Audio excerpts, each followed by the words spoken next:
औज़ुबिल्लाहिमिनश्शैतानिर्रजीम बिस्मिल्लाहिर्रहमानिर्रहीम। सबसे पहले तमाम दोस्तों को Microsoft power points advance course में खुशामदीद कहते हैं। और आज की क्लास के अंदर हम सीख रहे हैं कि आपने माइक्रोसॉफ्ट पावर पॉइंट के अंदर टेबल को किस तरह इंसर्ट करना है। तो चलते हैं क्लास नंबर 4 की तरफ, और मैं आप लोग के सामने पावर पॉइंट्स को ओपन कर रहा हूँ। तो ये आपका सबसे पहले टाइटल पेज आ गया। तो यहाँ पर ऑलरेडी मैंने ऑनलाइन कोर्स टाइटल जो है हमारा वो मैंने पहले से ऑलरेडी लिखा हुआ है, और यहाँ पर मैंने अपना कॉन्टैक्ट नंबर भी लिखा हुआ है।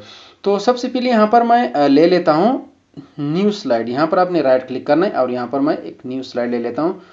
तो यहाँ पर हमने एक टाइटल भी डालना है और यहाँ पर आपने एक टेक्स्ट भी डालना है।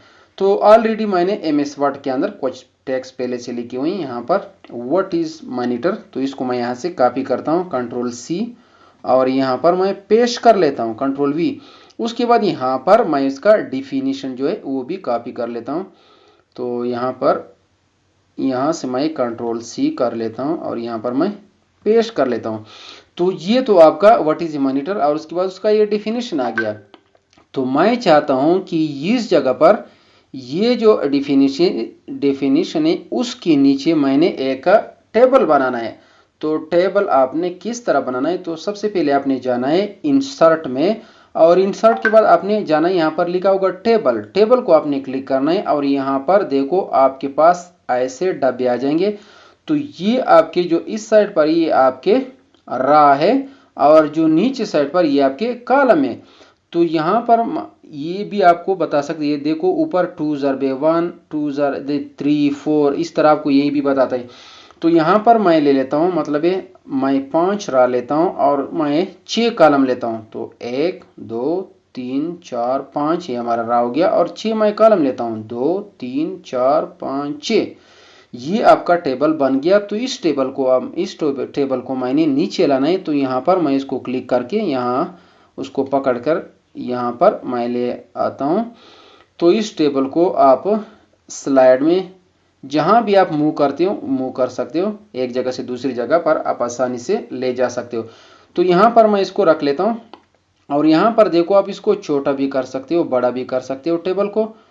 तो यहाँ पर मैं कुछ लिखाई कर लेता हूँ। तो यहाँ पर मैं लिख लेता हूँ 2001 2002 2003 2004 2005। यहाँ पर मैं कुछ लिखाई कर लेता हूँ 1 2 3 4 5।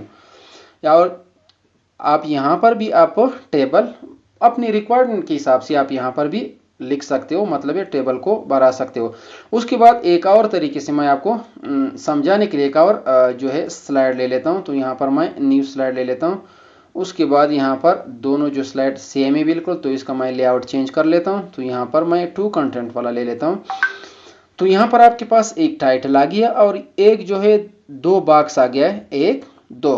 तो यहाँ पर दोनों बॉक्सों में मैंने एक टेबल बनाना है। तो आपने सबसे पहले इंसर्ट में जाना है, इंसर्ट के बाद आपने यहाँ पर टेबल में जाना है, और टेबल के बाद यहाँ पर आपने मतलब है रा और कॉलम लेने। तो मैं यहाँ रा लेता हूँ 7 1 2 3 4 5 6 7, और कॉलम मैं लेता हूँ 6 2 3 4 5 6, और उसके बाद आपने यहाँ पर क्लिक करना है। तो ये आपका टेबल बन गया। उसके बाद यहाँ पर एक और टेबल भी मैं ले लेता हूँ। तो आपने जाना है इंसर्ट में, इंसर्ट के बाद आपने टेबल को क्लिक करना है, और यहाँ पर कॉलम मैं ले लेता हूँ 8 1 रा मैं ले लेता हूँ 1 2 3 4 5 6 7 8, और मैं जो है कॉलम भी मैं 7 ले लेता हूँ 2 3 4 5 6 7। तो ये आपका जो है टेबल भी यहाँ पर भी बन गया। उसके बाद एक और तरीका है, उस तरीके के हिसाब से मैं आपको एक टेबल बना लेता हूँ। तो वो तरीका है, तो आपने सबसे पहले क्या करना है, एक न्यू स्लाइड ले लेना है, और यहाँ पर आपने सबसे पहले इंसर्ट में जाना है, और इंसर्ट के बाद आपने टेबल को क्लिक करना है। टेबल के बाद आपने यहाँ पर नीचे आना है और यहाँ पर लिखा होगा इंसर्ट टेबल, उसको आपने क्लिक करना है। और यहाँ पर आपसे मांग रहा है, आपसे पूछ रहा है कि यहाँ पर आपने कितने कॉलम डालने। तो यहाँ पर मैं कॉलम्स जो है 7 डाल लेता हूँ, और यहाँ पर देखो रोज आपने कितने करने। तो यहाँ पर मैं लिखता हूँ 8, और उसके बाद यहाँ पर आपने ओके करना है। देखो आपका ये टेबल बन गया। तो आज का जो हमारा टॉपिक है वो ख़त्म हो गया। अगर ये वीडियो आप लोग को पसंद आए तो सब्सक्राइब और लाइक ज़रूर करना है। वस्सलाम।